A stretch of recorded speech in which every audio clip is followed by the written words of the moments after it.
let's impact some men today. I think we're going to do a great job. What's going on, guys? And welcome to the Modern Man Podcast. This is officially the first episode of the Modern Man Podcast. I'm excited to have you guys on. If you've been following the No Rain, No Rainbows podcast, thank you so much for the support. And hopefully you will continue to support us on this endeavor as we work on the mission of connecting men in pursuit of their potential. If you are looking to show up as your best self in your everyday lives as a brother, father, son, member of your community, you're in the right place. And we would encourage you to join our Facebook group as well to find like-minded individuals putting wind in each other's sails to be their best selves. We also have these conversations here on the podcast to help you elevate to the next level. And I'm excited to address a topic that's been a recurring challenge for a lot of men in our Facebook group.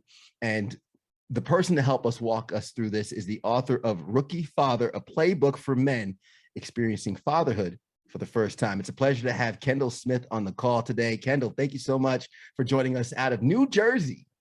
Thanks, Ted. Great to be here and glad to be on the first Modern Man episode.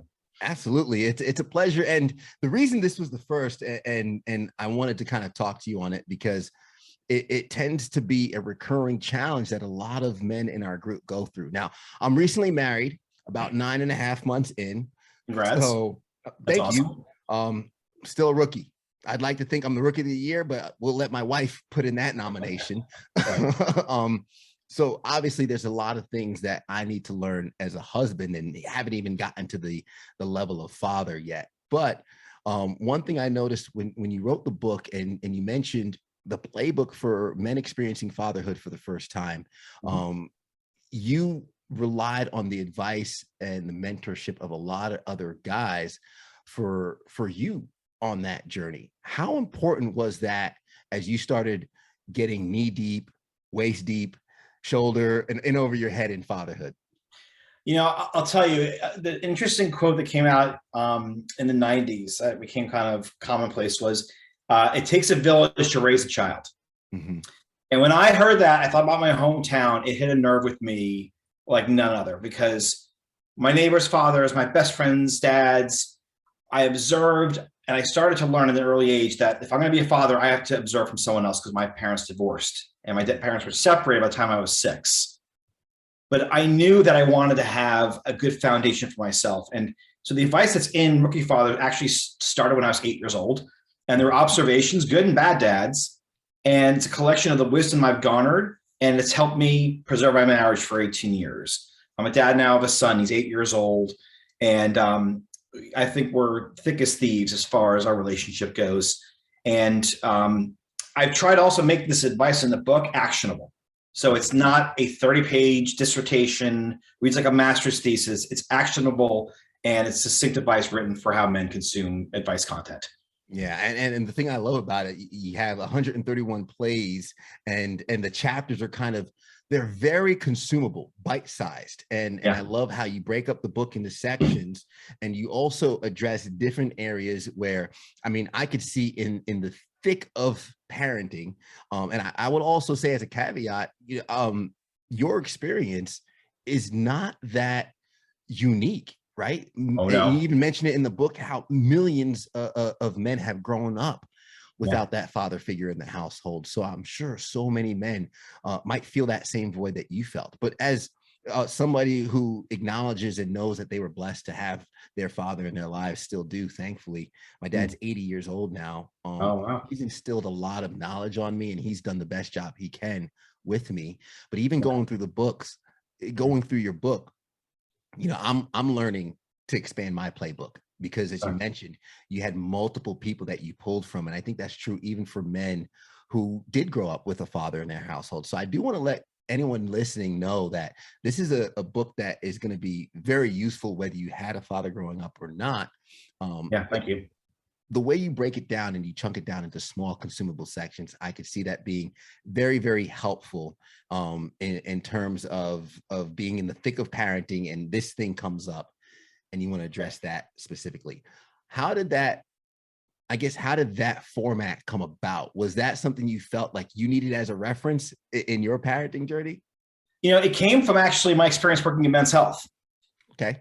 And I worked there for 10 years. And the way that Men's Health editors write advice-driven content, we can't even call it self-help content if you're a guy.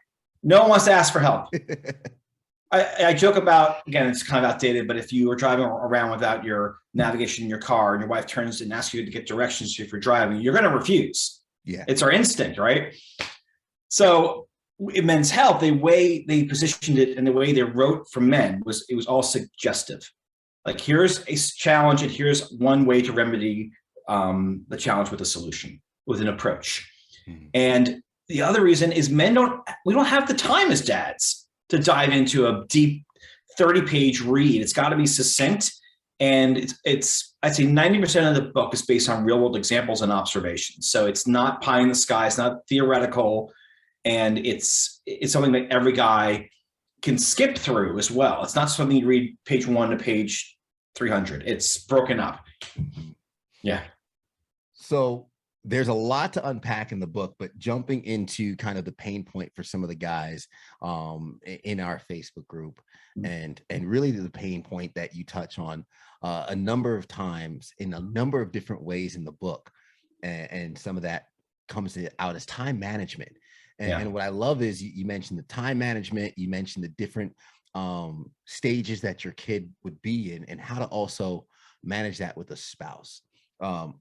What are some of the, I guess, foundational practices that some men can adopt, whether it be they're expecting or they just welcomed a new child into the world, or maybe even some seasoned fathers who have 2, 3, 5, 6-year-olds, and they're still trying to hone in on things? What are some of the fundamental tips and advice you can give guys who are kind of just trying to manage their time first and foremost?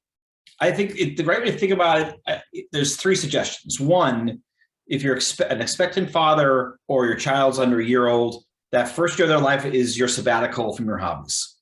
Mm-hmm. Just take a break, take a pause, get involved every single day, do something meaningful every day with your son or daughter. If it's just reading them a book at night. And this is for older parents too, or for parents with older children. That daily consistency helps. It provides children with a little more security, a little more comfort, and it helps you in the bonding process. It's tremendous. Mm-hmm. The second thing is when you do get back into it, like after a year, like I love to play tennis, I love to play drums, I'm in a band. And when I got back into it, I'm like, I'm going to readjust my schedule so that I'm either doing it when my child's asleep at night or I'm getting up early in the morning. So when I'm in writing mode, I'm up at 5:30 a.m. And I go to bed a little earlier. And after 3 months, I'm pretty tired, but I actually have finished entire first manuscripts by waking up every day and getting through that process, just waking up a little bit earlier. Yeah. And the third thing is your job. So you have to approach your work life. You almost have to really look at how you do your job and how you can do it more efficiently. Mm-hmm. And if you're in, like I have one suggestion in the book, that if you're in a meeting and you're not getting anything out of it and it's not that relevant, leave. Up and go out. And if your boss criticizes you, well, I'm doing other things that are higher priority. So you can get out of work at 5:30, do your commute, get home to your kids so you see them every day. And alternatively, again, working in those hobbies, working in your life, it's, I think, working with your wife as well, so that the time you free up for yourself, you return to her. That's another important thing. So if you have a hobby that you're doing 3 times a week, like figure out time you can carve out with your children so she has time to herself. And that reward back and forth, it strengthens your marriage as well. Yeah. Now, a lot of us have goals, ambitions, and one thing I talk about on the podcast and in the group, and we talk about, wanting to spend as much time with our kids as possible, and also wanting to build a life that might offer us some of that freedom. Yeah. And it's funny because a recurring conversation my wife and I have is, she sees my ambition and she sees these businesses that I'm trying to start, and she's like, it's one or the other. She's under the belief that, hey, you can't have these businesses and have a kid. I'm thinking, well, the purpose of these businesses is to focus onto these kids. And you even touch on financially in the book how difficult it is in today's world economically to live off of just one person's salary. Yeah. Now It's so hard. It's and the only way to do it is, again, if you own a home, is you have to put down a huge deposit to lower the interest payments you pay, so you lower your monthly expense. And most people don't have that. Most people are borrowing 80% against their home, and then both parents have to work, and it's challenging. And I don't know about you, like I've got side hustles left and right, and I've got to do that. It's like writing the book was exciting, but there's going to be a payday at some point that hopefully pays for all this time I put into it, and then goes to my son's college fund. Yeah. So you would say, obviously, with healthy balance, right? Because I think in the book we mentioned the creativity. You kind of talk about with teamwork and also having that long range investment, that long range plan. A lot of times we try and tackle what's right in front of us, and it almost sounds that you're putting advice in, because I got through the section when it came to finances, and a lot of that was front loaded for a later payout, whether investing for the college tuition, and you have a section of buckets. Let's talk about the buckets really quick, because I love the buckets part, because I do think this is something that is a challenge for so many parents, right? I'm trying to hit on first thing the guys are talking about are time management. The second thing that parents probably freak out about bringing the child into the world is, okay, our time's no longer our own, but how do we sustain the payments? How do we keep up with really the ever increasing cost of childhood? And you have these buckets, which I absolutely love, because I have a similar concept in my head. I call it the waterfall, but break that down for us in terms of how this could hopefully help some men lead to that financial comfort in the raising of their children. Glad to. The concept of the bucket strategy is starting with your overall income and prioritizing it. And if you miss a bucket in terms of filling it, your financial obligations, over time, the other buckets run dry. So obviously we talked about mortgages and home, and you may be looking at making a move to a better school district or a bigger home with a backyard, or it could be a simple upgrade from an apartment to a condo, whatever that may be. But that has to be managed in a way that you can economically save for your retirement, for the 529, for the upgrades, which is the very last one. Everyone. What's a 529 for some of the guys who might not know about that? Sure. So in all but 6 states across the country, you can make tax-free investments like a 401k into a college savings fund, and that money goes tax-free, right to pay for college expenses when they are incurred. So it's essentially free money, because that's tax deductible to a certain amount. And by not doing that, and by looking at a college cost that could be anywhere from $50,000 to $60,000 out of state in 5 to 10 years, all of a sudden you're really going to be pinched. And the only way to manage that is the child is born, you open the account, and it's literally a few $100s a month, if not every paycheck. And if that's automatically deposited, automatically put in place, compounding will grow that. And you'll be shocked how much you can save in just 10 years. And when you get to that point, now you're looking at college like, okay, first 2 years paid for. I can probably cover that.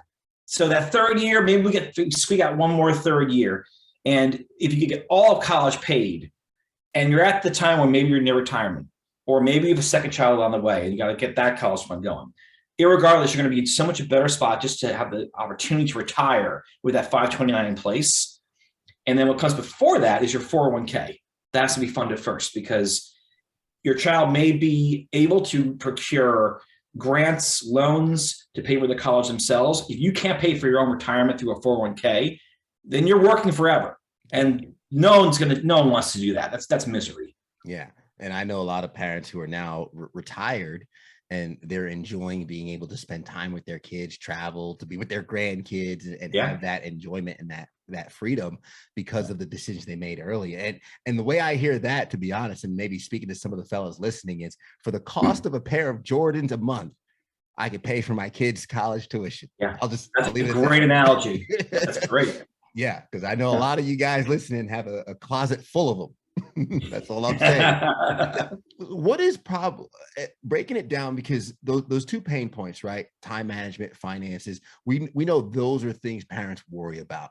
But what is, I guess, the foundational advice you hope men take from this book, and as they look forward to fatherhood and they really start embarking on this journey. We know there's so many aspects, more than just those two to it. Those are probably the tangible, measurable things that we see in everyday lives. But what are some of the foundational experiences and examples you saw through your research, your upbringing, and kind of looking at your friends' dads, neighbors' dads, and things like that, that you hope to pass along in this book? Sure. I mean, I'll back up and give some perspective on the size of this audience we're talking about. Yeah. If you look at children raised in the 90s, and I know when you were born, I think you're younger than me. The audience of children raised in the 90s in absence of a father is 19 million men. And those men today are either just entering or about to enter their parenting years, which is a huge audience.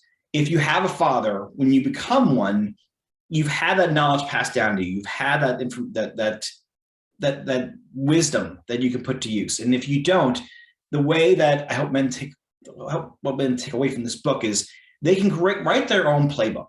They can correct essentially over the long term an imbalance in their lineage.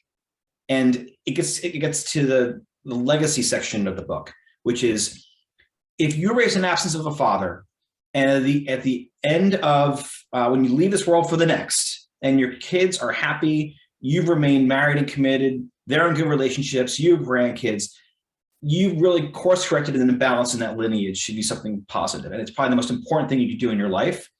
And you can literally make this playbook from anything.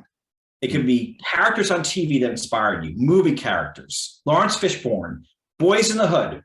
Any boy can make a child, but it takes a man to raise a son. Mm-hmm. I heard that when I was 21, and it stuck with me. It still resonates to me to this day, because I kind of look at that. I'm like, God, that is something to aspire to. And it really motivated me. So I think every guy has the opportunity to be a great father. Just know you're going to be a little freaked out at first, but you're a student. When you're a student again for the first time, and it's the most important thing you'll ever have to learn. And you won't make mistakes along the way, but admitting to them, adapting to them, it'll make you a great parent. Kendall, how did becoming a father alter, impact, or change your decision making? It's funny. My wife and I joke about this. I was a tightwad before my son was born. I was so worried about money. And that's why I did so much research and studies, and I did my own investing. The minute my son was born, I had a whole new purpose for money. It changed my entire perspective. And now saving is important. Traveling with my son is important. Going to his first concert this summer, very important. He's 8 years old. We got to do this. So I see those now as, I see more of as an investment of time and experience and culture. And there's a purpose. Like we bought a dream house last year, and we took a lot of risk. I'm still not out of the woods, but like we're in a cul-de-sac now. So he's got a much better experience or opportunity to have an experience as a child than I did growing up on a busy street. Yeah. You talk about buying the dream house, committed to in marriage, and now this experience that your child is going to be having through life. And one phase of life, I think it's the first 4 months, you mentioned teamwork. Yeah. How important is it having the right partner in this journey? And we know, unfortunately, there's some guys listening who might be doing it on their own, or they might be forced to do it from a distance. How important is it working with the partner that you have? And I would even venture and throw that challenge out there, is even if you're not together with the spouse, how does that teamwork, that camaraderie, and that cohesiveness impact the growth and the development of that child? I think if the presence of a father in the life of a child, if it's at a distance, if it's co-parenting, it plays such a significant role. And the proof is in the numbers. If you look at children raised in homes without fathers, they're 9 times more likely to get involved in drugs and alcohol. They're 10 times more likely to be accosted by law enforcement, and again, in trouble with the law. And just having that balance of 2 parents is significant. And I would just say that the most important thing is trying to establish a working, functional relationship. And the great examples, I look at that show on MTV, does it Teen Moms? Yeah.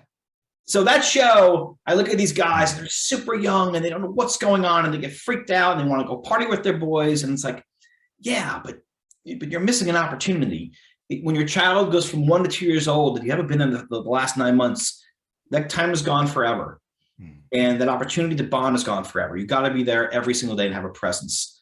And I think doing everything you can to preserve your relationship. I have a whole section called Your Wife about time management, about teamwork and getting home and dropping the work bag and pick up the kid up, feed them, bathe them, whatever. Like it just brings such a relief to your better half.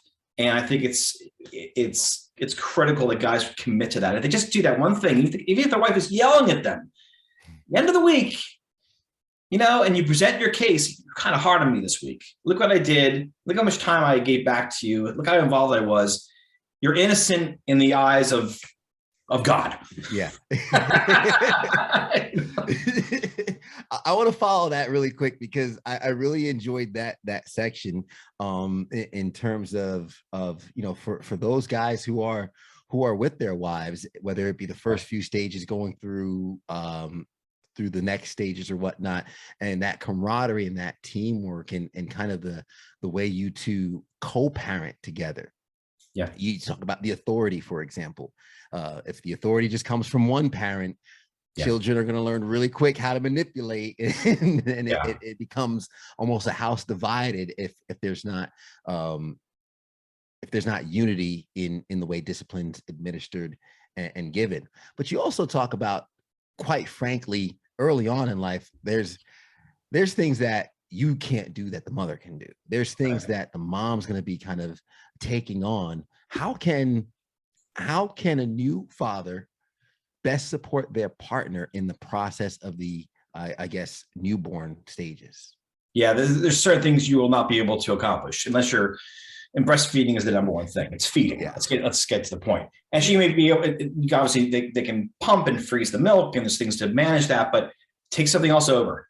Besides the bathing, which you can do and changing the diapers, there's laundry, there's dishes. It's housework you may not want to do, but if you have a stay-at-home wife breastfeeding 5, 6, 7, 8 times a day, the house is going to get disorderly. The laundry's not going to get done. It's going to be a mess. And the more you can help alleviate that for your spouse, she's going to be relieved.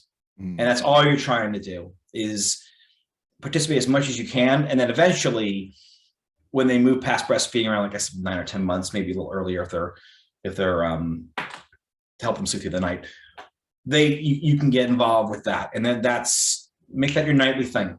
Yeah. It's just it alleviating the tensions that exist in the home any way you can is gonna make you a better dad, even though it may not feel like it when you're separating whites from colors and doing the laundry, all that kind of stuff. No, I love that you put that in the book, because I think you also said if your example of the father is, in the 1950s, you come home, kick your feet up and ask when dinner's ready. Like, I think you're in for a rude awakening. And I think that's kind of some of the advice you're giving with teamwork, making the dream work, is, keeping an orderly home and picking up some of the chores. For me and my wife, we don't kind of think of just like, oh, gender roles, this is what you do, this is what you do. We look at what needs to be done in the house. What am I able to do now to maybe even alleviate some of that pressure on my spouse? Coming before recording this podcast, I noticed my wife ran the dishwasher. I don't have much time, but I have 5 minutes to empty the dishwasher really quick. So when we eat dinner later on, it's ready to load up with some dishes and we don't have a full sink by tomorrow morning. So I guess you're kind of saying, be attentive, survey the field. I think you also had the sideline analogy somewhere in the book of, as athletes standing on the sideline, just watching the game, get in the game and and find out how you can actually play and help out. Yeah. What would you say this is I see both sides of this, and this is, I guess, a debate. One of my last questions here. It's a debate that I think has gone through the test of time, where, some people say the priority is the kids. Other people say the priority is the marriage. What would you say is the priority in a household you know, as you're raising a child and, you know, hoping to instill and raise good humans. Yeah. Well, I think I'll cite advice given to me by my mother-in-law, Mhm. which she pops up like 4 or 5 times in the book. She's a very wise woman, married 45, 55 years. So, you know, I give her credit in the credits too. She said, your marriage is your institution. And you have to espouse equality, make decisions together, trust one another, and it has to come before anything else. Obviously, the children are going to be part of that discussion, but when you start there, it helps to involve a man if he's working outside the home and he doesn't have a daily say in what goes on. It's more involvement for the dad. And I also think that it's not a distinction between the marriage or the children. I think it's a blend of the two, but ultimately the key thing that I think that listeners should take away is that you have to make decisions together as a couple, and all the outside influences, the opinions, the advice, some of it's going to be needed, and you're not going to know what's going on when you're a first-time dad and first time you're a young child. But eventually you can take all the advice you want, but you and your wife make the ultimate decision. And if that runs counter to your in-laws or counter to your best friend, or doesn't matter, as long as you and your wife are on the same page, that's going to be the foundation that gives your children that much more structure and that more chance for success. Nice. Yeah. Now, this is my last question, which some would probably think it should have been my first question, but I made it my last question on purpose because, you know, I wanted to, you know, dissect some of the tidbits in the book, obviously not without giving everything in the book. There's so much in Rookie Father, a playbook for men experiencing fatherhood for the first time. I think there's a wealth of knowledge in it, and we kind of just scratched the surface of that. But my last question for guys that are listening, maybe contemplating this, I know in our Modern Man group, we have a bunch of guys that are already knee deep in fatherhood and working it out as they go. For those who are not fathers yet, how do we know when we're ready? Oh, tough question. You know, I don't know if there's any ideal time, because I've talked to young guys I talked to fathers that have experience of being young dads and then they had kids later on in life. And some of it was they had their 2 kids and all of a sudden the wife walks in, hey, I'm pregnant. And like their youngest one's 12, like, oh, we got a third one on the way. Okay. Like I have multiple friends that's happened to, but what I've seen is that younger dads have the energy to keep up with their kids, and they have the same, not athleticism, but the same stamina that old fathers don't have. They don't have the patience though. And that's the challenge being a young dad. Older dads have a plethora of patience, but some of them, they don't take care of themselves. They get busy with work, and dads who are in their 40s and 50s, like that's the prime of their career. So the money they can make, the time it commits, it's pressure, and that takes you time away from you taking care of yourself. So if you're young, no matter what form it comes into, the upside is that your kids go to college and you still have years of life ahead of you, years of life. And it'll be a struggle at first, maybe financially. And for older dads, make every moment that you can count. And again, being an older dad, you're probably more financially sound. So there's pros and cons. My point being is there's no ideal right moment. I think if anything, it stems from the point when you found the right woman. That's number one. Someone you can go through thick and thin with, good and bad times, because it's going to happen. I love my older sister was the one that told me this when I was deep in my dating phase and probably not always making the best choices. My sister told me, she said, Ted, I don't care how good she looks in that red dress. When it's 3 o'clock in the morning, you're on 2 hours of sleep. There's no more coffee left. And you have work in 3 hours. You want a partner. You want someone who's right there with you, covered in spit up, not the person who looks great in the red dress, because that's not going to help you build the establishment. Yeah. Kendall Smith, how can some of our listeners follow up with you, get their hands on the book, maybe reach out if they have some 911 emergency fatherhood questions of their own that I didn't get to ask today? I really appreciate your knowledge, your time, and the fact that you put all of this in an easy digestible book for folks.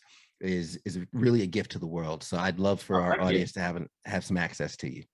Yeah, absolutely. And I would welcome it. So first, the book's available, local booksellers. You can find it at Barnes & Noble, Amazon, Target, Walmart.